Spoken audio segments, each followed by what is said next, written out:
Не себепті? Ne sebepte siz neyin yüzünde siz bana birisi kendisini buradan sizin söylediğiniz yerde olacak yerlerde ben sizin sohbetine başlar. Çok sınav koyuyoruz. Öyle mi? Так, есіміңіз, атыңыз, жөніңізді айтыңызшы. Sizden Жоқ, мен сотқа берсеңіз болады. Мен есімім Нақып Бақытжан, өзіңіз таныстырыңыз, иә. Бұл маған келді ме?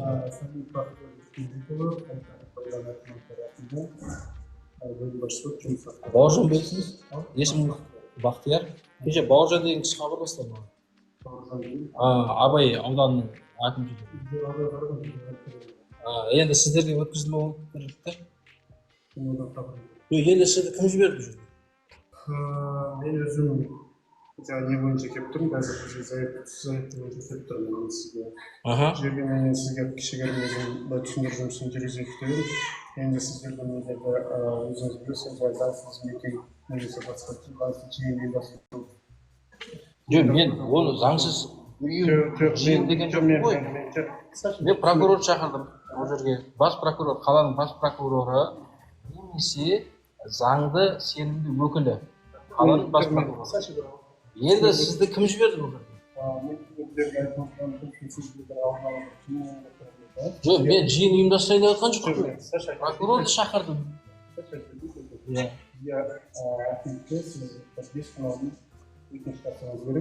Жоқ, прокурорды шақыру, прокурормен кездесу ол жиын ба не?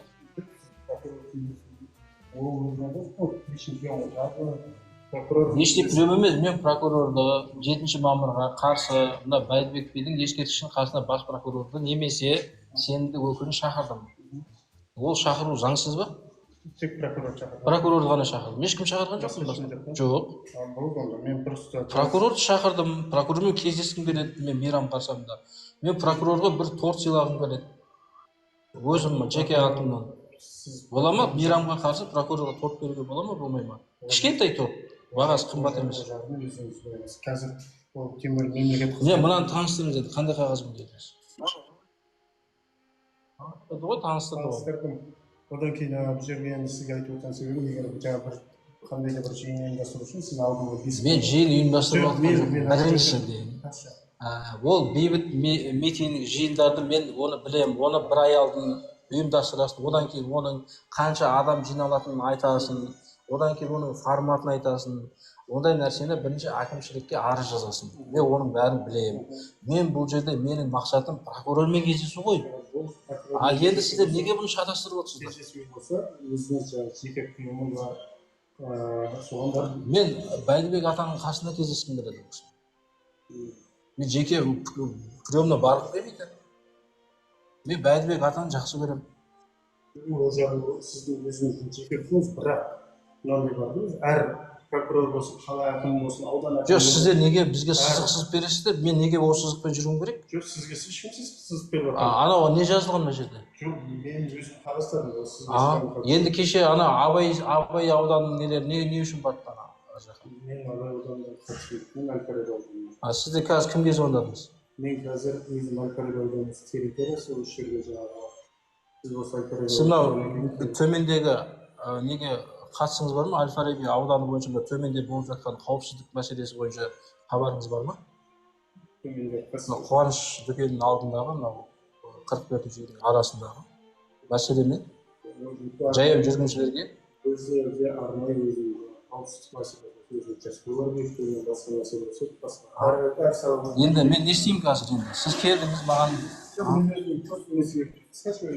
Енді сіз маған айтыңыз, маған 7 мамыр күні сол Бәйдібек атамның қасына, ескерткішінің қасына прокурорды шақыруға құқығым бар ма жоқ па? Ол өзіңіздің жеке құқығыңыз. Енді мен соны шақырдым прокурорды. Прокурорды шақырдым. Енді мен прокурормен кездесуіме бола ма, болмай ма? Өзіңіздің жеке құқығыңыз. Болды ғой онда, қандай проблема? Сол мәселе сізде. Мен соны сіздер неге дүрлігіп жүрсіздер? Сізге бір түсіндіріп отырмын, мен сізді кім жіберді? Мен жұмыс барысында келдім. Қандай жұмыс барысы? Мен жұмыста жүргенмін. Жоқ, сіздерге біреу тапсырма берді ме қазір сол бойынша? Біздің жұмыс барысы. Қазақ тілі мәселесін ушығып тұрған білесіз бе қалада? Неге кім айналысып жатыр?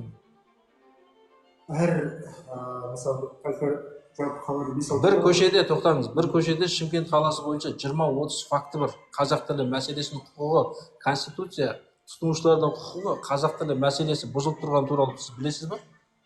мен жаңа енді айтып отырмын, әлеуметтік сала ұйымдастырсын, осы бойынша мысалы бізде қазақ тілі мәселесі бойынша өткен үгіттік шаралар ұйымдастырылды. үгіттік шараларда мысалы магазинде басқаларға қате жазылғанда мысалы бірінші қазақша кейін орысша атау жазылды, оның бәрін жақсы біледі.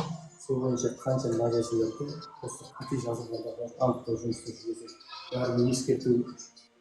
Әлеуметтік мониторинг жүргізіп жатсыздар ма? Ескерту хаттар тапсырылды. Бір аптаның ішінде ретке. Мен номерін жазып алып, соның нелерін жіберіңіздер. Видеоға түсіріп, соның нелерін көрейік.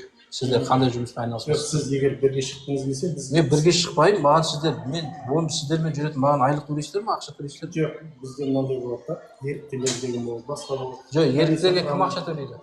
Еріктілерге ақша төленбейді. Олар тегін жұмыс істейді, сіздер ақшаға жұмыс істейсіздер ме сонда?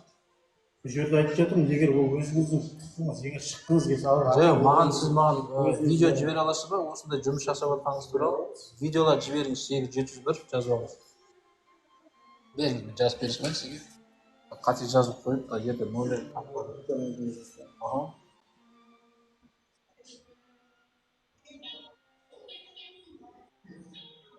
Осыны телеграмма жібересіз.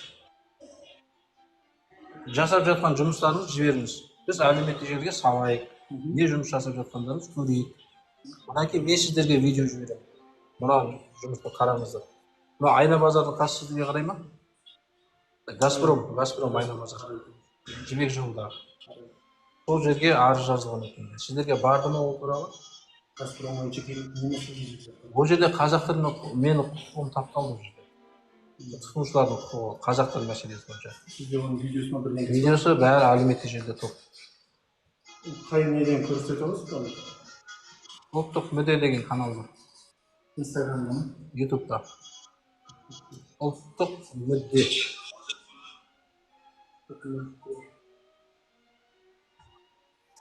Қазақша ма? Ау? Ұлттық мүдде. Қазақ тілі ұлттық мүддеге жата ма, жатпай ма? Жатады, иә? Ертең сіздердің де ұл-қыздарыңыз бар ғой өшіріп отқан. Қайсысы? Ұлттық мүдде деген, мен осыны тіркейміз, маған подписаться жасаңыз. Енді осының ішінде тіл туралы мәселелер қарастырылған. Видеолар бар осы. Тағы сұрақтарыңыз бар ма? Жоқ, сұрақтарым жоқ. Жаңа негізі. Енді мен өзім 7 майда жаңа прокурормен жолыға берсем болады ғой, иә? Прокурормен жолығу өзіңіздің жеке құқығыңыз. Айтып отырмын жаңағыдай жеке құқығыңыз. Онсыз шектеу қоюға да басқаруға да ешкім құқығы жоқ. Енді сіздің мақсатыңыз қандай? Мен түсінбедім сізді. Мен жаңа бізге келген мәлімет бойынша. Сізге кім мәлімет берді? Өзімізде арнайы өзінің мониторинг бөлімдері бар. Қайерден жасадыңыз?